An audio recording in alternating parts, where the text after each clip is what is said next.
Dans cette capsule ici, on va voir comment faire la factorisation de différence de carrés. Premier exemple, j'ai t à la 8 moins 25. On doit tout d'abord s'assurer qu'on a vraiment une différence de 2 carrés. Donc, différence, ça signifie soustraction, donc on doit avoir une soustraction. Et on doit avoir 2 carrés parfaits. Donc, première étape, c'est de bien vérifier que ta variable est un carré parfait. Il faut donc qu'elle ait un exposant pair. Donc, factoriser une différence de carré, ça se fait assez bien. On doit faire la racine carrée du premier et du dernier terme. Lorsqu'on fait une racine carrée d'une variable, on va tout simplement diviser son exposant par 2, puisque une racine carrée, c'est équivalent à l'exposant 1/2. Et on sait que quand on a une puissance d'une puissance, on doit les multiplier. Donc, ça fait t à la 8/2 qui donne effectivement t à la 4. Donc, nous, on va vite comme ça, là, puis on dit faire la racine carrée de t à la 8, ça donne t à la 4. T exposant 4.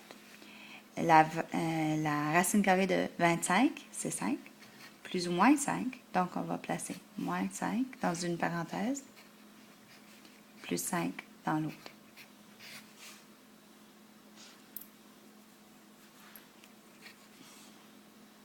Là, on vérifie voir s'il n'y a pas d'autres facteurs communs. Ce n'est pas le cas. Ou s'il y a d'autres différences de carrés. Ce n'est pas le cas non plus. D'accord? Prochain exemple. On a moins 1000 plus x à la 4. Donc là, on a 2 carrés parfaits. Puis on a une différence. On a une soustraction ici.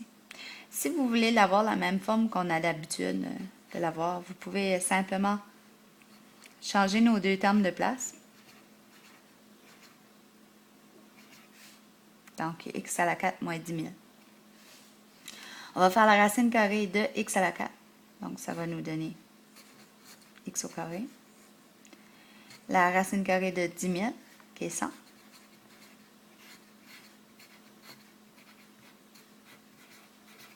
Pas oublier d'alterner les deux signes dans les parenthèses quand on factorise. Ensuite, on va encore vérifier, voir si on a des facteurs communs.